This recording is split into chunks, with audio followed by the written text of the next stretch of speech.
Gerard Pique stunned the world of football by out of nowhere taking to social media and choosing to announce his retirement.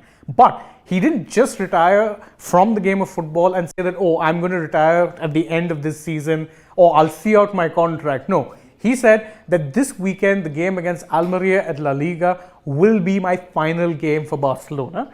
Again, it is a shock for two reasons. One, it's happened in such an abrupt manner, and two, that no one really saw it coming. But I guess in many ways that is also something that sums up the kind of career that Gerard Pique has had. For despite the fact that he's had a very glittering career, he's won pretty much every trophy that there is to be won. And in fact, you can say that he's completed football in that sense, but he's also been controversy's child.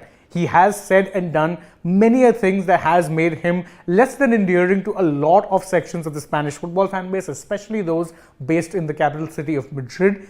Even his personal life has become the subject of tabloid, headlines, as that's something that we'll come to. But first, let's actually take a look at the man who ended up becoming a way more successful footballer than most people thought he would be at one point in time, given the kind of career trajectory that he had. Now, if you look at the kind of clubs he's played for, again, he spent 4 seasons at Manchester United, and one of those, in fact, was spent at loan at Real Zaragoza.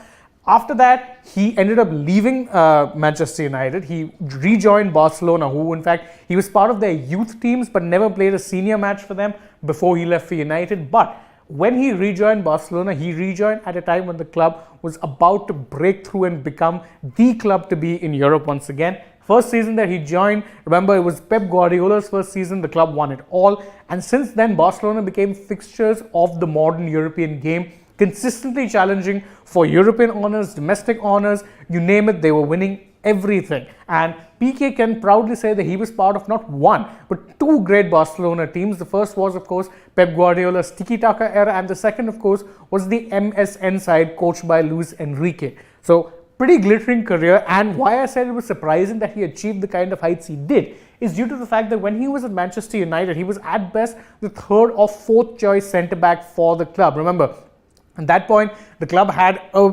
rock-solid partnership between Rio Ferdinand and Nemanja Vidic, and due to that actually being the case, he never really got much of a look in. In fact, his last season at United, which saw him win both the Premier League and Champions League, was the season that he made the most appearances, but even then, it was only in single digits. So he played 9 Premier League games that year for Manchester United. Little wonder then that when the calling came for him to go back to Barca and become part of a side that was not only on the cusp of becoming a dominant team, but also looking to give their homegrown young players a chance, he jumped at it. As a result, the kind of trophy cabinet that he has at this point is staggering, and we're going to quickly just go over it here. He has, as I said, he's won 1 Premier League title at Manchester United, but he's won 8 La Ligas with Barcelona. That's not a typo. 8 league titles, 4 Champions Leagues, 3 of which came at Barcelona, 1 Champions League winners medal which came towards the end of his time at Manchester United, 7 Copa del Rey's, or of course the Spanish domestic cup, 3 Club World Cups at Barcelona, 1 FIFA World Cup. Remember, he was part of the team that won, that broke Spain's, long-ending drought, you can say, winning their first ever World Cup. 2010, Pique was a key part of that side. He was also part of the side that won the European Championships in 2012. Although it is worth noting he wasn't part of the 2008 squad, but he was a very important part of the team that won it in 2012. So, as I said, as far as football goes, Pique has really done the lot. However, he is someone who's very well known not just for his ability on the game, and in fact we're going to come to that, but also his controversies. First though, let's take a look at what exactly it is that he accomplished in the game. Now, one of the key things that's worth remembering is that he was a very integral part of 2 sides that would dominate world football. So you have Barcelona, the Barcelona teams, both Pep Guardiola's side as well as Luis Enrique's side. He was a key part of both of those teams. Pretty much undroppable, always a first choice. In fact, was even the captain and one of the captains or one of the members of the leadership group. So this is also true when he was playing for Spain, although he didn't really captain Spain, but alongside Sergio Ramos, who by the way he shares a very interesting relationship with, as fans of Real and Barca will attest to. Fact is, him and Ramos were a key centre-back pairing for the national team, and in fact, in recent times, were the first choice centre-back pairing team for the national side. So it is important to note that although Pique was probably never one of those players who shown as much, and sometimes would make an error or two. There's no denying the fact that he was in fact a very important part of these sides. And perhaps more importantly, something that was always evident with him, but he never got to show off as much at Manchester United, was the fact that in many ways he was the definition of what modern defenders would do. Now again, if you followed football, and specifically English football from the early 2000s, centre backs weren't necessarily known for their the ability with the ball at their feet. They were more known for clearances, tackles, last-ditch blocks. That was the stereotypical image of a defender. Pique changed that. Yes, he was good in the air. The kind of height he had would have been impossible not to be good. He liked to actually, have aerial duels. But beyond that, his main skill came from how well he advanced the play for Barcelona from defense. He was, in fact, one of the first point passes when there was a goal kick. The goalkeeper would always look to pass to him. He would advance the ball either with a long pass or by carrying it on and then moving the ball forward. So his role was more than just guarding the goal. It was in fact progressing the attacking play, and that is something that is very commonplace in the modern game. But Pique was one of the first in that generation to actually make it seem so commonplace. That was his role, and in many ways he is the if you had to build a modern day defender, Pique would be as close to building one if you had to build it from a lab.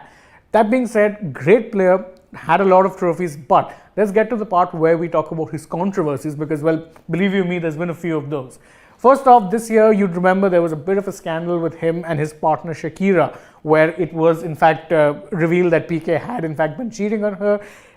I can't call it marriage because they were never married, but the fact is the couple had been together for a number of years. They even have a son, and their relationship, as it were, ended up coming to an end, and there were some rather scandalous details in there and a lot of scandalous allegations. One of the things being that Pique, he might have been caught at that particular time, but there were other instances which were actually uncovered that only later came to light.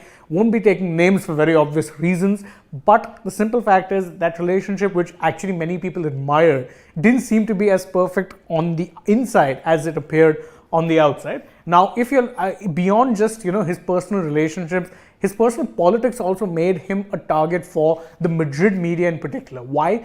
Because Pique, who you remember was born in the Catalan part of Spain and comes from a family of Barcelona supporters, was often who had very pro-Catalonia stances, and that was something that irritated a lot of people, because as you know, the Catalonia debate, or the debate of whether or not they deserve statehood, whether there should be a referendum, that is something that is a cause of friction among Spanish politics, and in fact in recent times has even seen violent protests break out. It has seen the call for a referendum saying that the Catalonian people deserve to know or deserve to decide their own future. And Pique has been a vocal proponent, along with, of course, many other Barcelona players, and of course Pep Guardiola as well. So that has not made him very popular. The fact that he likes trolling Real Madrid on social media probably doesn't really help him in that regard either. But beyond even his personal politics or personal life, there's also his business decisions that haven't exactly made him very popular. Remember, the Rakuten deal, the sponsorship deal which Barcelona had, was facilitated by, in fact, Pique. It was one of his business deals. But even beyond that, if you're looking at that saying, okay, no big deal. Simple fact of the matter is he's alienated or irritated a lot of tennis fans with his plans for revamping the Davis Cup. Now, if you don't know, Pique, in fact, his company, Cosmos, had bought the commercial rights to the Davis Cup, and they said that we want to revamp it, we want to make it more spectacular, much bigger, a bigger spectacle, all of these things.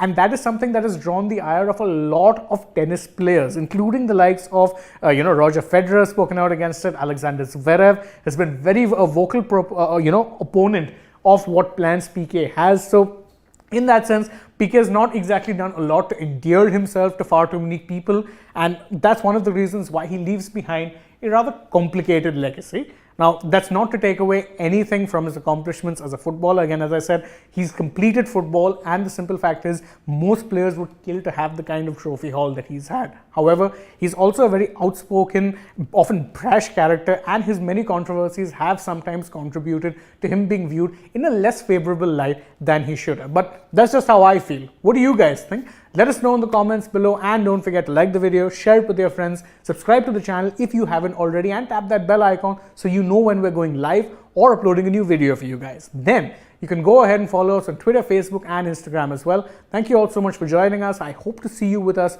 through the day, but for now, goodbye.